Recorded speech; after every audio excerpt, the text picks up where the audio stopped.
से मारने के लिए धमकी दी और वीडियो मेरे पास ऑडियो भी रखा हुआ है।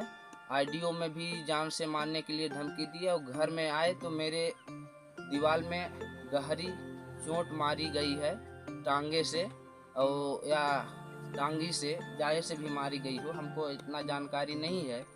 और इसके बाद में हमको समझौता के लिए भी बोले।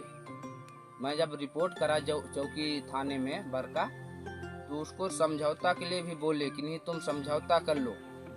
और जब माने कि शाम को गाली गलौज दे रहे थे तो हम पुलिस 100 में 100 नंबर में लगाए और 100 नंबर से भी कोई रिप्लाई नहीं मिला और 4 बार लगाए, 100 नंबर कोई पुलिस वाला नहीं आया। लगभग 12:30 बजे की रात की बात है। इसमें से अब कितने लोग थे हमको इतना जानकारी नहीं है। लगभग वो आवाज़ में हमारे आईडियो में लगभग 3-4 लोग की आवाज़ आ रही है। इसके बाद में समझौता करने के लिए विनोद दुबे और सोमदानी दुबे हमारे घर में आए कि नहीं रहना तुमको गाँव में है और सीधे से समझ जाओ। और फिर से माने कि ये भी कि कहे कि नहीं भाई जो भी तुमको जो चाहिए पैसा रुपए तो लेकर और समझौता कर लीजिए। समझौता में हम नहीं आए, FIR चौकी में करवाए हैं और जिसका भी कोई रिप्लाई नहीं मिला है। मेरे पास एक ठो ये है, इसको भी मैं दिखाना चाहता हूँ। ये चौकी बरका का और इस पार में भी देख लीजिए। इसका अभी आज तक कोई निराकरण नहीं मिला है और न तो कोई उनको अरेस्ट किए हैं। मैं नीरज कुमार पांडे, वार्ड क्रमांक 5 का पंच हूँ, ग्राम गीड़ा, पोस्ट धौनी, जिला सिंगरौली, मध्य प्रदेश। मैं एक गीड़ा पंचायत का प्रकरण न्यायालय में चल रहा था, जिसमें से कौशल यादव और विनोद दुबे का न्यायालय में प्रकरण चल रहा था, जिसमें से बार बार हमको या माने पंचायत को बुलाया गया।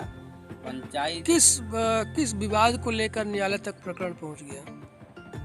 जमीन संबंधी विवाद था। जमीन संबंधी विवाद के कारण माने न्यायालय में प्रकरण चल रहा था, जिसमें से वो लोग बार बार उसी को माने कि पंचायत को बुला रहे थे। इसी बात को लेकर पंचायत में बैठक बुलाया गया, जिसमें से सरपंच ने हमको भी बुलाया, क्योंकि मैं वार्ड का पंच हूँ, इसलिए मुझे बुलाया गया। वहाँ मैं जब गया तो मेरे को जब बोलने के लिए बोले तो मैं बोला कि भी देखिए जो सही है उसको मैं बोल रहा हूँ, मेरे को जो अच्छा लगा। प्रकरण में जो मैं सही था उसको बोला तो मेरे ऊपर माने कि मैं जब सही बोला तो गाली गलौज का प्रयोग किए। गाली गलौज का किसके द्वारा गाली गलौज किया जा रहा है? सरोज दुबे और उनके माता जी के सोमदानी के नाम से गाली गलौज दिया गया। इसके बाद फिर उसमें से उनको संतुष्टि नहीं मिली तो फिर शाम को हमारे फोन में लगाए लगभग 12-12:30 बजे रात और गाली गलौज दिए। इसके बाद उतना भी संतुष्टि नहीं मिला तो मेरे घर में आकर टांगे से मेरे दीवार में धारदार से माने हथियार से यहाँ। उस वक्त आप कहाँ थे जब आपके घर में वो लोग आए थे इस प्रकार से झगड़ा या विवाद के उद्देश्य से? घर में थे, अंदर सो रहे थे। लगभग 12:30 बजे की बात है, रात्रि में जी। जिसमें से माने कि फिर वो बोले कि बाहर निकलो, मैं घर माने तुमको जान से मार दूंगा और जान से मारने की धमकी भी दी और असभ्य भाषा का प्रयोग किए। बोले कि हम तुमको इतना यहाँ पे गोली मारूंगा कि तुम गिन नहीं पाओगे। इसके बाद पूरी रात में डायल 100 लगाया और 100 नंबर लगाने के बाद भी कोई रिप्लाई नहीं मिला और पुलिस शाम तक माने कि नहीं पहुंची। चैन की नींद पुलिस सोती रही और पूरी रात मैं इंतजार किया, क्योंकि पूरी रात गाली दिया और पूरी रात मैं इंतजार किया और कोई रात भर रिप्लाई नहीं मिली।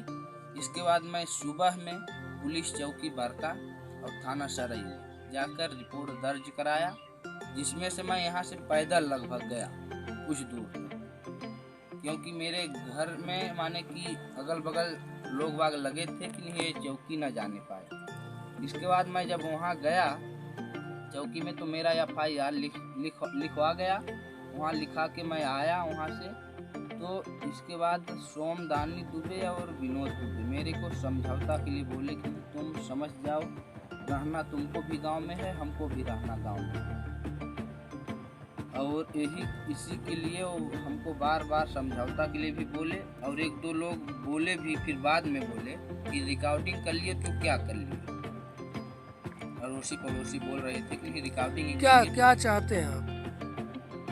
मैं सर से यही गुजारिश करना चाहता हूँ कि वो कार्रवाई चाहता हूँ। जी हाँ, आज के डेट में कंप्यूटर्स के बगैर जॉब पॉसिबल ही नहीं है, क्योंकि आज के डेट में कोई भी जॉब ऐसी नहीं है जिसमें कंप्यूटर्स अवेलेबल नहीं है। आज के डेट में हर जगह पे आपके हर जगह कंप्यूटर्स है।